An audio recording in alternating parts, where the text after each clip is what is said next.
Suppose a psychologist or psychiatrist hypnotized you. In that state, your conscious reasoning mind is suspended, and your subconscious is amenable to suggestion. And then he suggested to you that you were the President of the United States. Your subconscious would accept the statement as true. Your subconscious does not reason, choose, or differentiate, as does your conscious mind. You would assume all the airs of importance and dignity that you believe to be the legitimate concomitant of that position. If you were given a glass of water and told you were drunk, you would play the role of a drunkard to the best of your ability.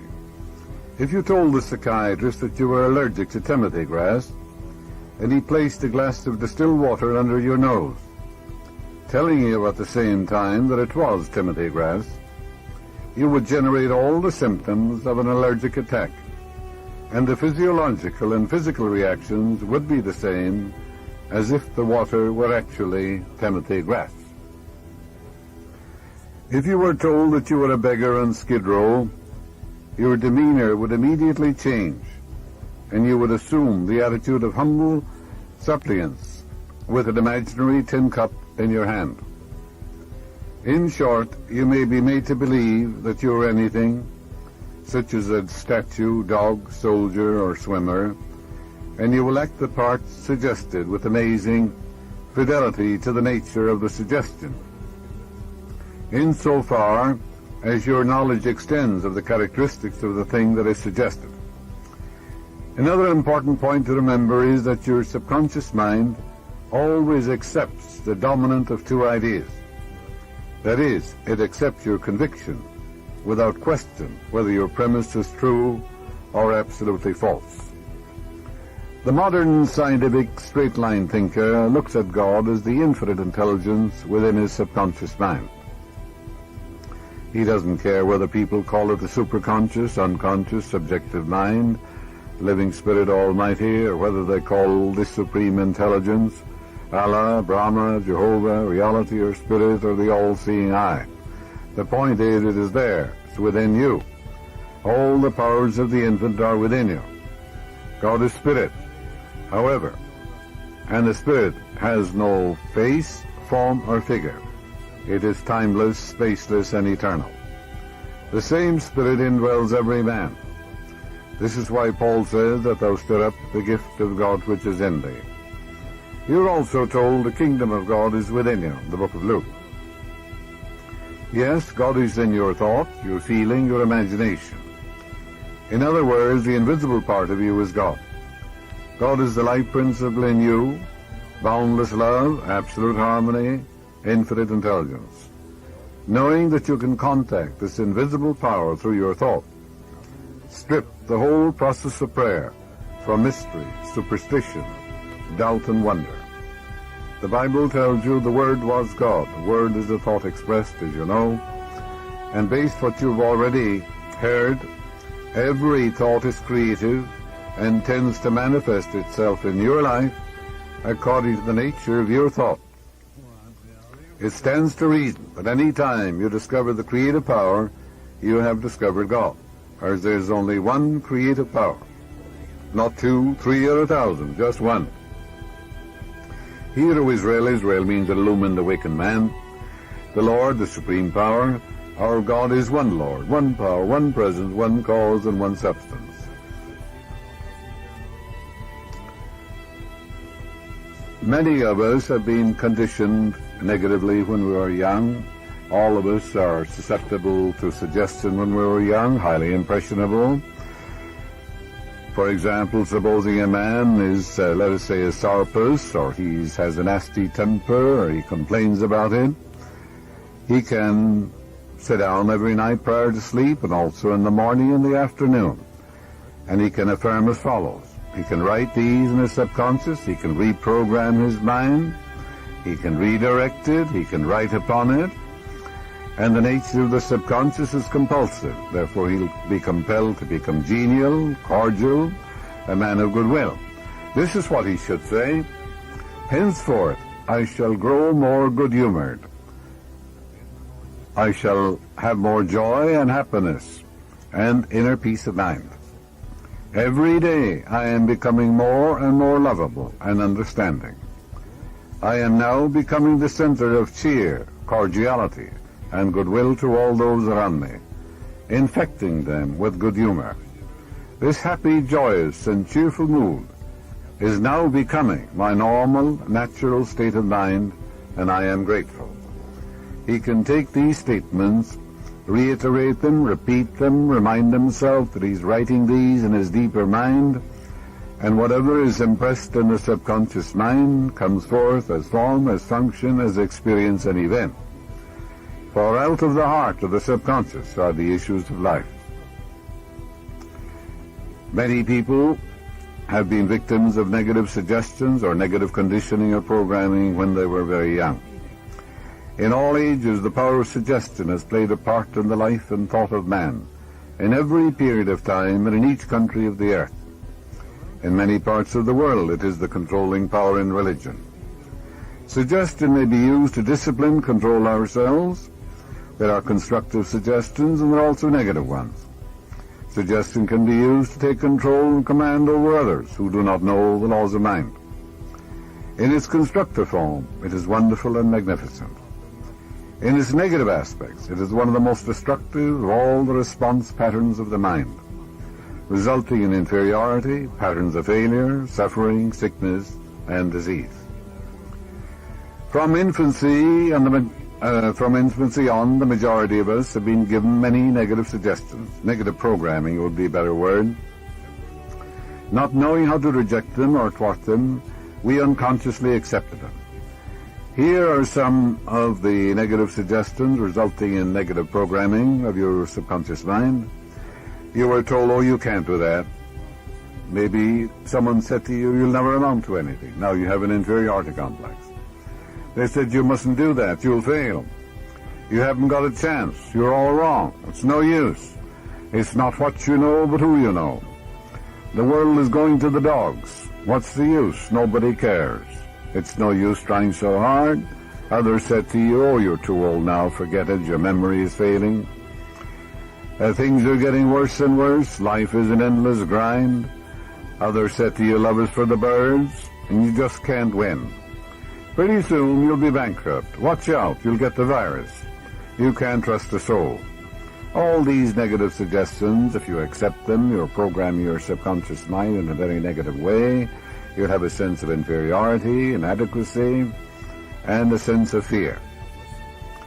Unless, as an adult, you program your subconscious mind constructively, which is a reconditioning therapy. The impressions made on you in the past can cause behavior patterns that cause failure in your personal and social life.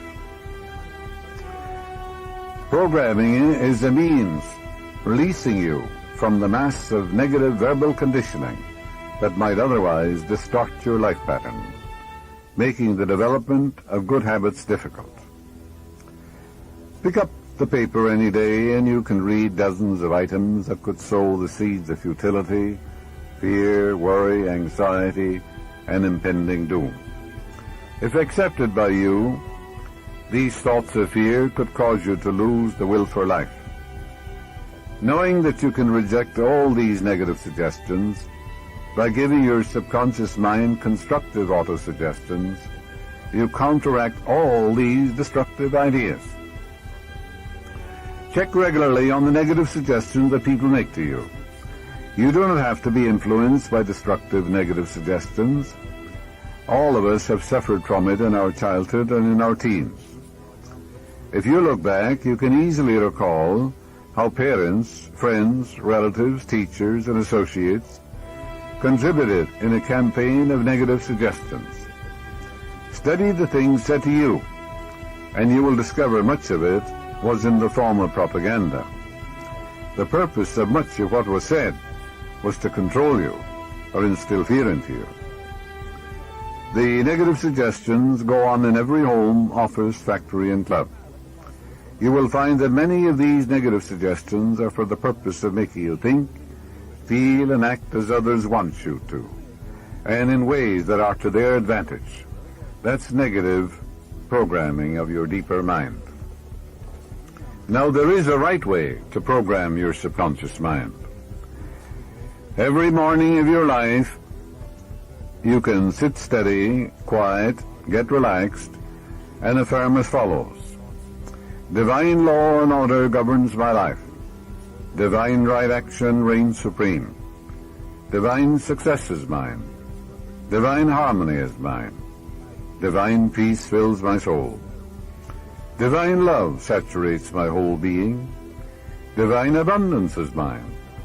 Divine love goes before me today and every day, making straight, joyous, and glorious my way.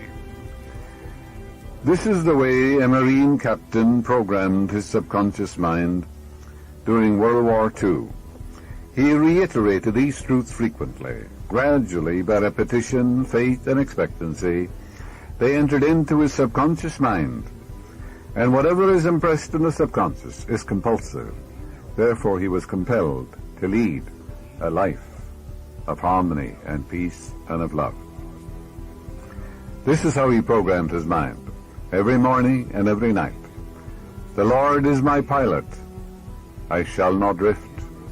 He lighteth me across the dark waters. He steereth me in the deep channels. He keepeth my log. He guideth me by the star of holiness for his name's sake. Yea, though I sail mid the thunders and tempests of life, I shall dread no danger, for thou art with me. Thy love and thy care, they shelter me. Thou preparest a harbor before me in the homeland of eternity. Thou anointest the waves with oil. My ship rideth calmly. Surely sunlight and starlight shall favor me on the voyage I take, and I will rest in the ports of my God forever. That's by J. Rogers, a merchant marine captain, written during World War II. It's a wonderful way you can do that too, every morning before you step into your automobile. You can sit down and repeat that and reiterate it, remind yourself of these truths. What are you doing? Aren't you programming? Aren't you writing into your subconscious mind? Aren't you feeding it life-giving patterns? And as you reiterate these things and remind yourself and announce these truths and believe in them, they sink into your subconscious mind and they become compulsive, for the nature of your subconscious mind is compulsive. Last year, speaking in New Orleans, at the Unity Temple there, a woman told me, she said there was a man used to come here, and he used to say quite frequently, there are a lot of hold-ups in my neighborhood. I remain open that night rather late, and I'm going to be held up one of these nights. I'll probably be shot too. And they told him, stop making these negative suggestions. Stop thinking along that line. Well, he kept on doing it. He didn't pay any attention. He kept programming his subconscious negatively, and he was held up, and he was also shot. Now, that's the wrong way. He could have said, he could have taken the 91st Psalm and said, I dwell in the secret place of the Most High. I abide in the shadow of the Almighty.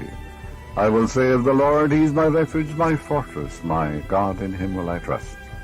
Surely He shall cover me with His feathers, and under His wings shall I rest. And the truth shall be my shield and buckler. I shall not be afraid for the terror by night, or the arrow that flieth by day. He could have reiterated these truths. He could have realized the love of God surrounded him and enfolded him. Where he was, God was. He could have said to himself, Thou art my hiding place. Thou wilt compass me about with songs of deliverance. And then he would build up an immunity to all harm. These are spiritual antibodies that immunize you. You become God-intoxicated.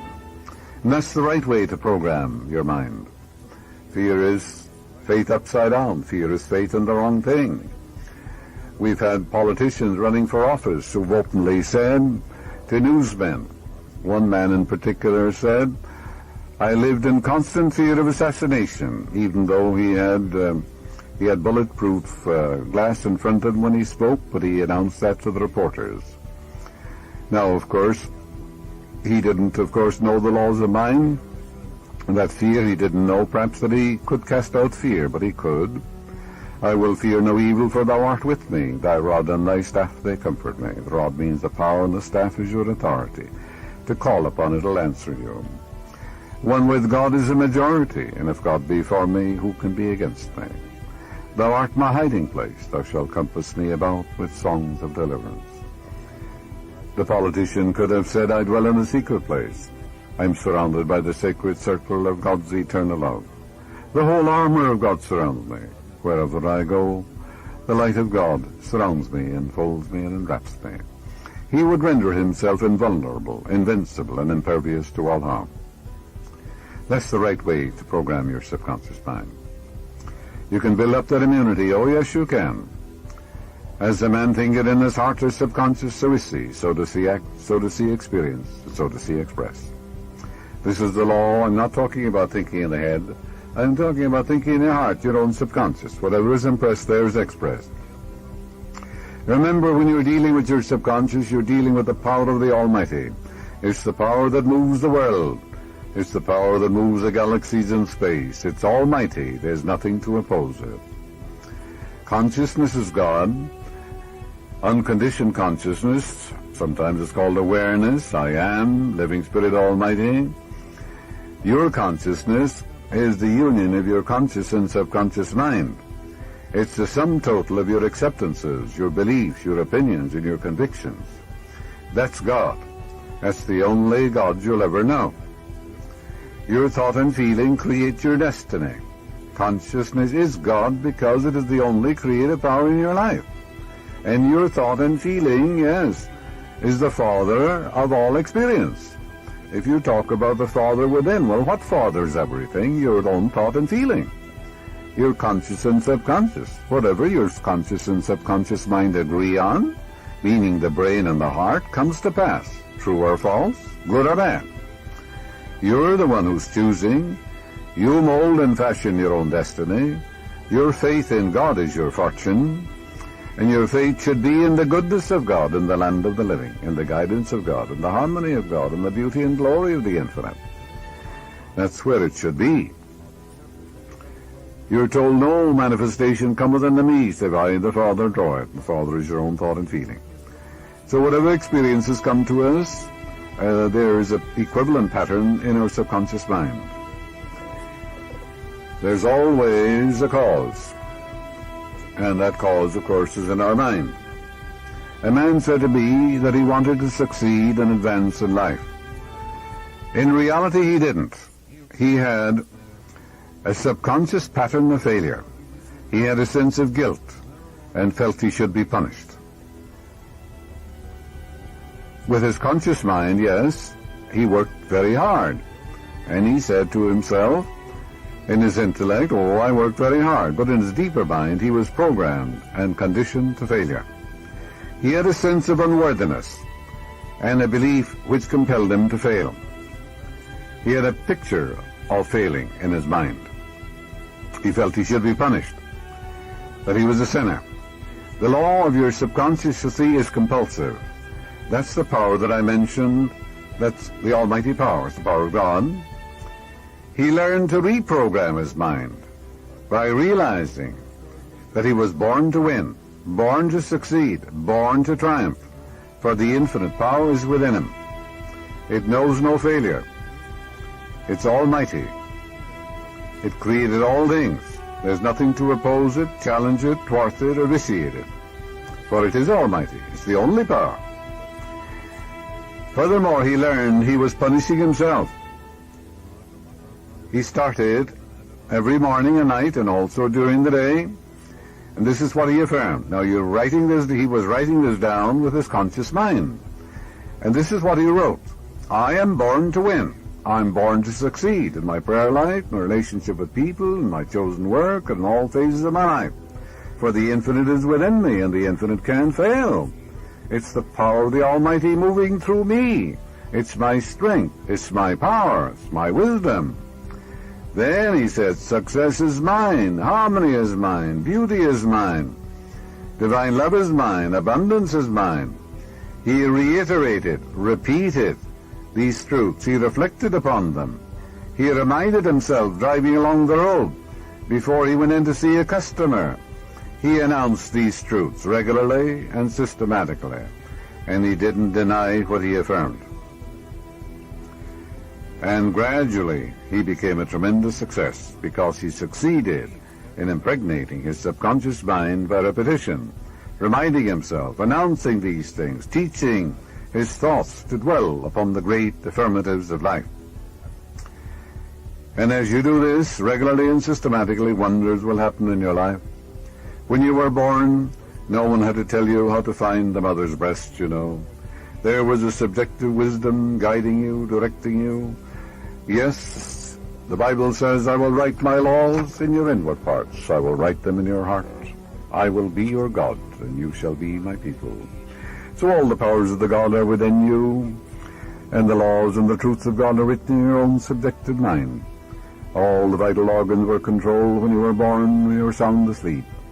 Every night of your life, that same intelligence governs all the vital organs of your body, your breathing, your inspiration, circulation of your blood, your digestion, your heartbeat, and all that. And that's the God presence within you. The presence and power of God are within you. The great eternal truths are there. They were inscribed in your heart before you were born. But all of us have been programmed since birth. Millions of people have been programmed with certain fears, false beliefs, taboos, and strictures and superstitions of the first water.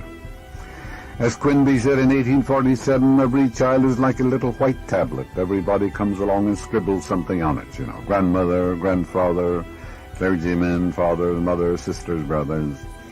We receive an avalanche of sights and sounds, beliefs and opinions, and don'ts and fears and doubts. You weren't born with any fears at all, you know. You weren't born with any prejudices. You weren't born with any creedal beliefs or any false or weird concepts of God or life. Where did you get them? Someone gave them to you. Someone programmed you, perhaps negatively. Many were told they were sinners in the hands of an angry God. I have talked to women, beautiful, attractive, well-educated. They wear black stockings. They think it's a sin to use rouge or makeup of any kind. Or wear gold. Oh, that's a terrible sin. To play cards. Cards are of the devil. Or attend movies. All these are sins. When we look at them, they're frustrated, bottled up, inhibited, unhappy. I tell them to wake up, to dress for God. There's nothing in the universe evil. The whole world is here. Was here when they were born.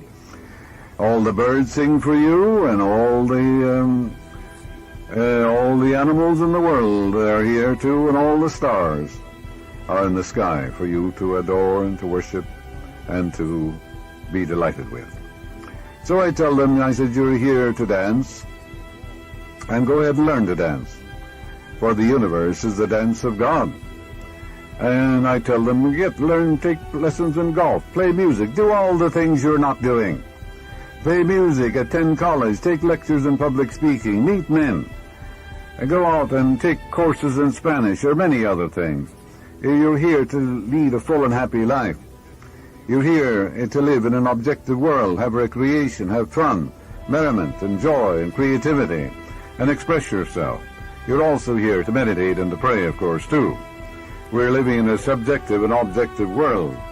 There's nothing evil in the universe. God pronounced everything good. Therefore, there's nothing evil in dancing or playing cards or anything of that nature, looking at a movie, constructive one, nothing evil in any of those things. Nothing good or bad, but thinking makes it so. Then I explained to them, I said, you're frustrated, you're sick, you're unhappy. And I teach them how to attract a man into their life. I said, you should be married, you should have love. Every woman wants to be loved and cosseted, appreciated. She likes to receive attention. She wants to feel needed and wanted. And if she says she doesn't, she's sick. Every woman does. And then they learn a simple law. They go out and do all these things. Do the thing you're afraid to do, and the death of fear is certain. I tell them, you've been brainwashed. You've been programmed negatively and destructively. And the will of God for you is a greater measure of joy, of happiness, of love, of peace of mind. They learn the law of attraction.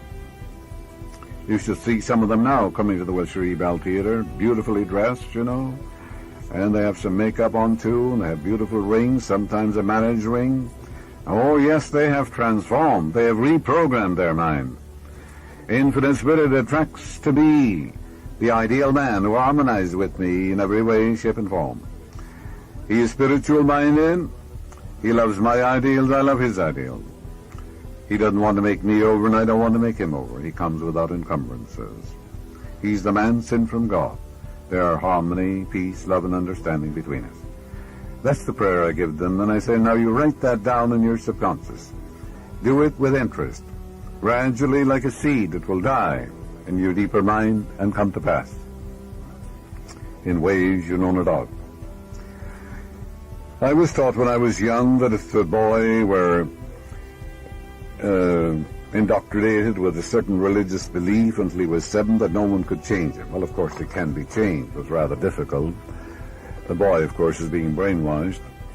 But they were referring, you see, to that negative conditioning of the mind. When young, we're susceptible, we're impressionable and teachable. We're amenable to suggestion. We don't have the sense to reject it, reject the negative suggestions, and we accept the many false beliefs and erroneous concepts regards God, life, and the universe. Where did you get your creed or your religious belief? You certainly weren't born with it. Is it true? Is it reasonable? Is it illogical, unreasonable? Is it unscientific? If it's unscientific and illogical and unreasonable, it can't be true. There is Pat, for example. He believes the cards are stacked against him. Some fortune teller told him that, I suppose.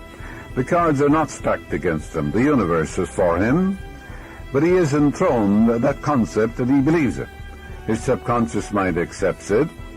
This false belief creates a quarrel in his mind, and he thinks people are working against him, that misfortune will follow him, some sort of a jinx is after him.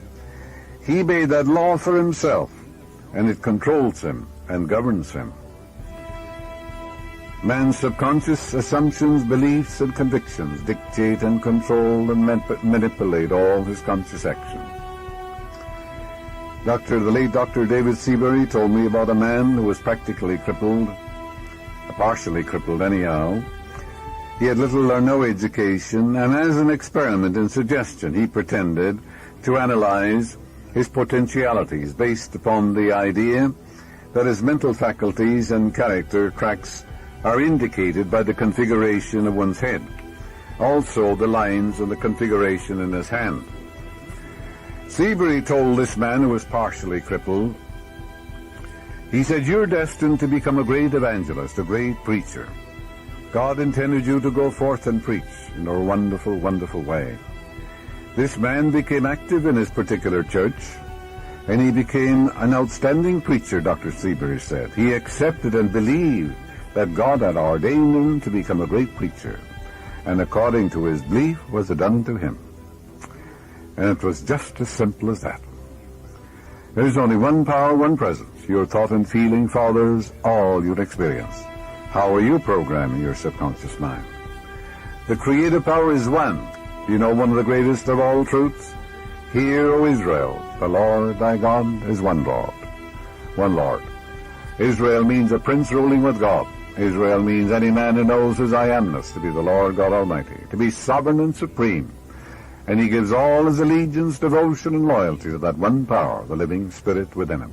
He gives no power to any created thing, to any man, woman, or child in this universe.